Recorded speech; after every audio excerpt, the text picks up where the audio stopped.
গীতসঙ্গীত 121। আমি পর্বতগণের দিকে চক্ষু তুলিব, কোথা হইতে আমার সাহায্য আসি।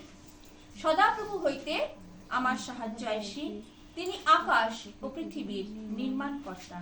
তিনি তোমার চরণ বিচলিত হইতে দিবেন না, তোমার রক্ষক ঢুলিয়া পড়িবে না। দেখো, যিনি ইসরায়েলের রক্ষক, তিনি ঢুলিয়া পড়েন না, নিদ্রাও যান না। সদাপ্রভুই তোমার রক্ষক, সদাপ্রভুই তোমার ছায়া। তিনি তোমার দক্ষিণ পার্শ্বে। দিবসে সূর্য তোমাকে আঘাত করিবে না, রাত্রিতে চন্দ্র তোমাকে করিবে না। সদাপ্রভু তোমাকে সমস্ত অমঙ্গল হইতে রক্ষা করিবেন। তিনি তোমার প্রাণ রক্ষা করিবেন। সদাপ্রভু তোমার বাহিরে যাওয়া, তোমার ভেতরে আসা রক্ষা করিবেন, এখন অবধি চিরকাল পর্যন্ত। আমেন। আমেন। তাই বলছে, দেখো আরোহণ গীত, যে আমি পর্বতগণের দিকে চক্ষু তুলিব। পর্বতের দিকে চক্ষু যখন তুলিব, পর্বত অনেক উঁচু না, অনেক উঁচু। আমরা জানি যখন তুলি তখন কতটা উঁচুতে আমাদের উঠাতে হয় না, ঠিক সেমনি আমার ঈশ্বর কোথায় অবস্থিত? সেই সিংহাসনে, সেই উপরে। সেই যখন আমরা তাকাই তার দিকে, সেই পবিত্র পর্বতের দিকে না, সেই পবিত্র পর্বত হচ্ছে আমাদের স্বয়ং ঈশ্বর। আমেন। সেই সদাপ্রভুর কথা বলা হচ্ছে, যে সেই পর্বতগণের দিকে আমি যখন, অর্থাৎ ঈশ্বরের দিকে যখন আমি চক্ষু তুলিব, আমেন, ঈশ্বর যখন আমি চক্ষু খুলিব, আমেন। খোলা মানে কি? তোলা মানে কি? যে তুলবো, অর্থাৎ সেই চক্ষু যখন আমার একদম ঈশ্বরের দিকেই থাকবে, সেই চক্ষু জগতের কোনো কিছুই দেখবে না। আমেন। সেই চক্ষুর কথা বলেছে, কোথা হইতে আমার সাহায্য আসে। শিবে সদাপ্রভু হইতেই আমার সাহায্য আসে। তিনি আকাশ ও পৃথিবীর নির্মাণকর্তা। তিনি, যদি আমরা জানি যে 6টা দিন প্রভু কি করেছিলেন, সুন্দরভাবে সে পৃথিবীকে তিনি কি করেছিলেন, সৃষ্টি করেছিলেন। যা যা যেখানে যেটা দিলে পারে ভালো লাগবে, কত সুন্দরভাবে তিনি কি করেছেন, সৃষ্টি করেছেন না, মানুষকে দেওয়ার জন্য। আমেন। তিনি যদি আকাশ ও পৃথিবী নির্মাণ করে থাকেন, তিনি আজকে তিনি আমাদের নির্মাণ করেন। আমেন। তিনি আমাদের নির্মাণ করেছেন, তিনি আমাদের সৃষ্টি করেছেন। সেদিন মাটির ঢেলা দিয়ে সেই আদম হাওয়াকে তিনি কি করেছিলেন, সৃষ্টি করেছিলেন, পবিত্র করে তিনি পবিত্র করেছিলেন। আমেন। আর আজকে যখন পৃথিবীতে পাঠিয়ে দিয়েছে, তখন আমরা মাতৃগর্ভে জন্মগ্রহণ করি, তখন ঈশ্বরকে ধন্যবাদ দিই, এই পৃথিবীর আলো তুমি আমাকে দেখতে দিয়েছো। হালেলুয়া। আমেন। তাই প্রভুকে বলি, দেখো কত সুন্দর কথা, কোথা হইতে আমার সাহায্য আসে। সদাপ্রভু হইতেই আমাদের সাহায্য আসে। আজকে আমরা কেন হতাশা নিরাশা আমাদের জীবন? কেননা আজকে যদি সাহায্য চেয়ে থাকি, প্রভুর কাছে যখন সাহায্য চাই, তিনি আমাদের হতাশার জীবন থেকে, তিনি আমাদের নিরাশার জীবন থেকে তিনি আমাদের কি করেন, উদ্ধার করেন, রক্ষা করেন। কারণ তিনি আমাদের নির্মাণকর্তা, তিনি আমাদের সৃষ্টিকর্তা। তিনি আমাদেরকে নির্মাণ করেছেন। তিনি যদি পৃথিবীকে নির্মাণ করে থাকেন, তিনি আমাদেরকেও নির্মাণ করেছেন। হালেলুয়া। হালেলুয়া। আজকে আমরা তারই বংশ। হালেলুয়া। তাই আমরা দাবি করি না, তিনি তোমার চরণ বিচলিত হইতে দিবে না। আমাদের চরণ অনেক সময় কি হয় না, বিচলিত হয়। আমাদের চরণ সেই সদাপ্রভুকে ত্যাগ করে, সেই পবিত্র ঈশ্বরকে ত্যাগ করে আমরা কি করি, অন্য পথে যাই। আমাদের চরণ কি হয়, বিচলিত হয়। মানে আমরা অনেক ভাবনা চিন্তায় আমাদের কি হয়, উদ্বেগ হয়ে উঠি, আমরা উত্তেজনা হয়ে উঠি, যে আমরা কোথায় গেলে সেই শান্তি, সেই আরাম, সেই আনন্দ পাবো। কিন্তু আনন্দ, শান্তি সমস্ত কিছুই তো আমার প্রভুর কাছে। আমাদের চরণ যেন আমরা বিচলিত না হয়। চরণ যদি স্থির থাকে, যেন প্রভুতেই স্থির থাকে। এই চরণ যদি ব্যবহৃত হয়, যেন প্রভুর কার্যের জন্যই ব্যবহৃত হয়। এই চরণ যদি ব্যবহৃত হয়, প্রভুর সেই চলার পথেই যেন ব্যবহৃত হয়। হালেলুয়া। তাই বলছে তোমার রক্ষক ঢুলিয়া পড়ে না। আজকে আমার রক্ষক কে? আজকে জগতের এক একজনকে দেখি, যখন আমি যখন টিভি খুলি, তখন প্রাইম মিনিস্টারের পেছনে কতজন থাকে না, তাদেরকে গার্ড দেওয়ার জন্য, তাদেরকে এই করার জন্য, তাদেরকে কত রকমের গার্ড। হ্যাঁ, দেখলে অবাক হয়ে যায়। প্রভু তার মাঝখানেও গুলি করে দিচ্ছে, তার মাঝখানে কি করছে, গুলি করে দিচ্ছে, শুট করে দিচ্ছে। কিন্তু আমার প্রভু হচ্ছে এমন রক্ষাকর্তা। আমাদের ছাপোষা মানুষদের, আমাদের কোনো সিকিউরিটি গার্ডের লাগলে না, আমাদের কোনো গার্ডের দরকার হয় না। কিন্তু আমাদের একমাত্র গার্ড হচ্ছে আমার প্রভু যীশু খ্রিস্ট। তিনি আমার বাইরে যাওয়া, ভেতরে আসা রক্ষা করছেন। তার প্রতিজ্ঞা অনুসারে আমি তোমাকে রক্ষা করব, এখন অবধি চিরকাল পর্যন্ত, যতদিন তুমি বেঁচে থাকতে লাগবে। কত সুন্দর লাগে যখন পড়ি, অন্তর ভরে যায়। খালি পড়বে আর দেখবে প্রভু তোমার অন্তর ভরিয়ে দিচ্ছে। আর যখন অন্তরে শান্তি, তখন স্বর্গের শান্তি তখন তোমাদের মধ্যে বিরাজমান।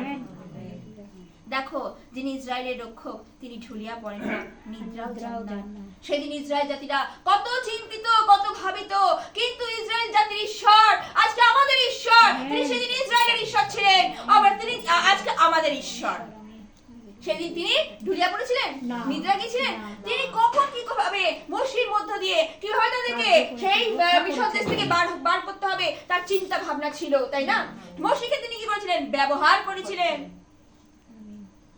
ব্যবহৃত করেছিলেন ইসরায়েল জাতিকে, না? ইসরায়েল জাতির উপরে যাতে সেই কর্তৃত্ব থেকে তারা মুক্তি পায়, সেই বন্দী থেকে তারা যেন মুক্তি পায়। আজকে ইসরায়েল জাতি হচ্ছে আমরা। আমরা শয়তানের কবলে, আমরা দিয়াবলের কবলে বন্দী ছিলাম, কিন্তু তার বাসনা ছিল, তার চিন্তা ছিল যে আমরা সেই বন্দী থেকে কিভাবে মুক্তি করব, মুক্তি গ্রহণ করব। কিন্তু সেই মুক্তির জন্য তিনি তার সেই যীশু খ্রিস্টকে, তার একজাত পুত্রকে তিনি কি করলেন? পাঠিয়ে দিয়েছিলেন। আমেন।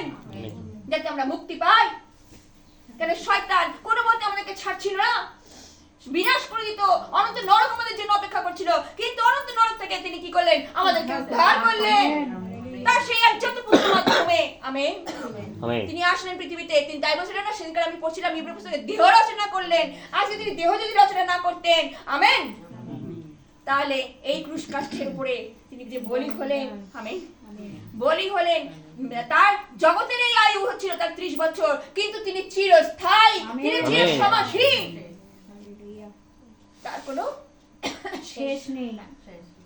এবং আমি আদি, আমি অন্ত, অন্ত, আমি প্রথম, আমি শেষ। আমি শেষ। যে আমার মধ্যে দিয়ে আসবে সেই জীবন অনন্ত জীবন পাবে। জীবন পাওয়া হচ্ছে ঈশ্বরের মধ্যে দিয়ে থাকতে হবে, ঈশ্বরের সাথেই থাকতে হবে। আজকে যে জীবন আছে তো সেই প্রভুতেই যেন আমাদের জীবনটা থাকে। তাই বলছি না, সে দেহ রচনা করেছিলেন, আজকে দেহটা রচনা করেছিলেন বলে সে বলিকৃত হলেন, কিন্তু 3 দিনের পর তিনি কি করলেন? আবার পুনরুত্থিত হলেন। তার কবর তাকে কি করতে পারলো না? ধরে রাখতে পারেনি, সাহিত্য করে রাখতে পারলো না। তার যে প্রতিজ্ঞা করেছে তার ঈশ্বরে, তার পিতা ঈশ্বর যে প্রতিজ্ঞা করেছিলেন, তিনি তাকে উঠালেন, উচ্চকৃত করলেন, মহিমান্বিত করলেন। তাই আমি যখন রোমীয় পুস্তকে পড়ছিলাম না, তিনি যেমনি কবরস্থ হয়েছিলেন, তোমরাও সেই পাপে তোমরা কি হও? কবরস্থ হও। আবার তিনি যখন পুনরুত্থিত হলেন, তাহলে তোমরাও কি করো? সেই পুনরুত্থিত হও, অর্থাৎ প্রভুতেই হও। আমেন। হালেলুয়া। রোমীয় পুস্তকে যখন পড়ছিলাম, পড়বে, যত পড়বে তত জ্ঞান বাড়বে, তত জ্ঞানের সাথে সাথে ঈশ্বরের আধ্যাত্মিক জ্ঞানের সাথে সাথে জগতের জ্ঞানকেও তিনি কি করেন? বৃদ্ধি দান করেন। ওই জন্য ঐশ্বরিক জ্ঞানের আমাদের প্রয়োজন আছে। তাই প্রভু কি বলছে? সদাপ্রভুই তোমার রক্ষক, সদাপ্রভুই তোমার ছায়া, তিনি তোমার দক্ষিণ পাশে, তিনি তোমার দক্ষিণ পাশে। তুমি মনে করো না সেই দিন কি করছে প্রভু ঈশ্বর? তার দক্ষিণ হস্ত তাকে তুলে ধরেছিলেন না? আজকে আমাদের হস্ত তিনি তুলে ধরছেন। আমরা যখন পড়ে যাচ্ছি বা আমরা হতাশ হয়ে যাচ্ছি, তিনি আমাদের হাত ধরে তুলে ধরছেন, পড়ে যেতে তিনি দেন না। তাই প্রভু বাক্য কত সুন্দর, সদা প্রভুই তোমার ছায়া। আর কেউ বলেনি যে আমি তোমার ছায়া হয়ে থাকবো, আমি তোমাকে রক্ষা করব, এই কথা কেউ কোনো মহাপুরুষ বলে নাই। একমাত্র ঈশ্বর বলছে আমি তোমার ছায়া, তিনি তোমার দক্ষিণ পাশে। ভয় তিনি করতে বার করছে। এই কদিন আগে যখন আমরা জানি যে শালোমের কি অবস্থা ছিল, ভয়, ওর মা ভয়, ঠাকুমা ভয়, সকলের ভয় ভীতি, কিন্তু সেইখান থেকে প্রভু কি করলেন? উদ্ধার করলেন। তারা কোথাও না, তারা কার কাছে বিশ্বাস করেছে? প্রভুর কাছেই বিশ্বাস করেছে। তার পিতা অনেক বিশ্বাসী, আমি জানি। তার ওয়াইফের যখন প্রবলেম হয়েছিল, সেই ওয়াইফকে কি করেছিল? কানের মধ্যে খালি ঈশ্বরের বাক্য ঢুকিয়ে আমি যেভাবে বলতাম সেইভাবে সে করে ঈশ্বর তাকে আজ কত সুস্থ রেখেছে। আমরা ঈশ্বর এইভাবে, আর কোথাও না। এদিক ওদিক আমাদের যেন চরণ, এই যে একটু আগে বললাম, চরণ যেন বিচলিত না হয়। চরণ যদি স্থির থাকে, তোমরা দেখবে আজ নয় কাল, 1 বছর পর হলেও হবে, 1 মাস পর হলেও হবে, 1 সপ্তাহ পর হলেও হবে, কিন্তু ঈশ্বর কথা শোনে। কারণ তিনি প্রার্থনা শুধু শ্রবণকারী ঈশ্বর নয়, প্রার্থনা উত্তর দানকারী ঈশ্বর। সেদিন তিনি ইসরায়েল জাতির কথা শুনেছিলেন, তিনি আজকে আমাদের কথা তিনি শোনেন। আমেন। হালেলুয়া। দিবসে সূর্য তোমাকে আঘাত করিবে না, রাত্রিতে চন্দ্র করিবে না। এখানে কেন বলেছে? সূর্য আঘাত করিবে না, রাত্রিতে চন্দ্র করিবে না। আমেন। সেদিন ইসরায়েল জাতিকে জানি আমরা দিনের বেলা কি হচ্ছিল? সূর্য মেঘস্তম্ভ রূপে, না? আমেন। আর কি হচ্ছে? রাত্রিতে চন্দ্র। আমেন। আলো স্তম্ভ। কত সুন্দর ভাবে কি হয়েছিল? ঈশ্বর তাদেরকে চালিত করে দিয়েছে। কিছু কি তাদেরকে আঘাত করতে পেরেছে? আঘাত করতে পেরেছে? আজকে ঠিক তাই, তোমরা যেভাবে হাঁটো না কেন, দিনের বেলা তো এবং রাত্রিবেলা তো প্রভু তোমাদের সহায় আছেন, তোমাদের সাথে সাথে তিনি চলবেন। হালেলুয়া। আর তারপর কি বলেছে? সদাপ্রভু তোমাকে সমস্ত অমঙ্গল হইতে রক্ষা করিবেন, তিনি তোমার প্রাণ রক্ষা করিবেন। আমেন। তিনি তোমার সমস্ত অমঙ্গল হইতে রক্ষা করিবেন। যদি তিনি আমাদের সাথে চলে থাকেন, আজকে যদি আমরা তার সাথে চলে থাকি, আমেন, তাহলে তিনি রক্ষা করবেন সমস্ত অমঙ্গল থেকে, না তো এমনি এমনি করবেন না। তুমি তাকে চিনবে না, জানবে না, তুমি তাকে সময় দেবে না, তাকে তোমাকে কি মঙ্গল করবে? সে মঙ্গল করতে পারবে না।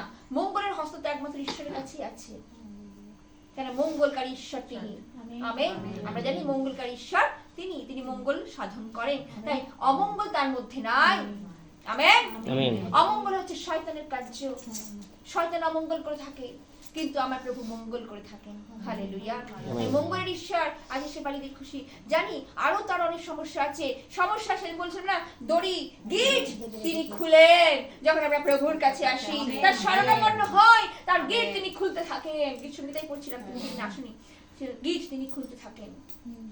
একটা বাঁধন সংসারে এই ছেলের, এই বইয়ের, এই ছেলেপুলের, নাতি নাতকুর কি সমস্যা, এক সমস্যা যাবে আরেক সমস্যা এসে হাজির হবে, পেরে উঠতে পারবে না। কিন্তু প্রভুতে থাকলে সমস্ত বাধা তিনি কি করেন? গাঁট তিনি খুলতে থাকেন। আমেন। উপবাস, এই জন্য উপবাস প্রার্থনা বলছেন না, খুব ইম্পর্টেন্ট আমাদের জীবনে। ফাস্টিং প্রেয়ার, শয়তানকে পরাজিত করতে গেলে একমাত্র ফাস্টিং প্রেয়ার করতেই হবে। পবিত্র আত্মায় শক্তি পেতে গেলে, আত্মায় শক্তি পেতে গেলে আমাদের ফাস্টিং প্রেয়ারের প্রয়োজন আছে।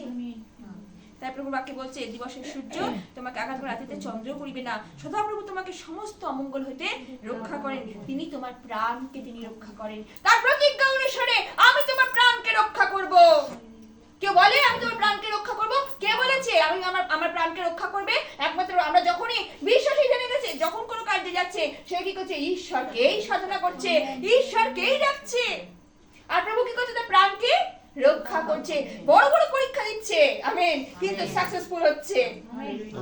বড় বড় পরীক্ষা দিচ্ছে, একটু একটু পরীক্ষা নয়। বিশেষে যখন শক্তভক্ত হয়ে গেছে, তাই যখন আমি পড়ছিলাম এই প্রভুকে, দুগ্ধ নয় তোমাদের এখন মাংস খাইছে, যখন মাংস খেয়েছো তাহলে বড় বড় পরীক্ষা তোমাদের জীবনে দিতে হবে। আর যত পরীক্ষা দেবে তত কি হবে? আত্মার সবলীকৃত হবে, আত্মা তত উন্নতি হবে। আমেন। তার প্রভু বাক্য বলতে, সদাপ্রভু তোমার বাহিরে যাওয়া, তোমার ভেতরে আসা রক্ষা করিবেন এখন অবধি চিরকাল পর্যন্ত। আমেন। যারা তার আশ্রয় থাকে তারা তাদের কি করেন? বাইরে যাওয়া, ভেতরে আসা। মানে কি? বাইরে যাচ্ছি ভেতরে আসি না। তুমি যেখানেই যাও না কেন, সে বাইরে এবং ভেতরে, অর্থাৎ ঈশ্বরের বাক্যের বাইরে তুমি থাকো, তখনও তুমি তোমাকে রক্ষা করবে। ভেতর ঢুকবে, তখনও তোমাকে রক্ষা করবে। আমেন। কেন? তিনি জানেন এ হচ্ছে আমার দাস, আমার সন্তান, আমার ভার্যা। আমেন। আমি তোমাকে রক্ষা করব এখন অবধি চিরকাল পর্যন্ত।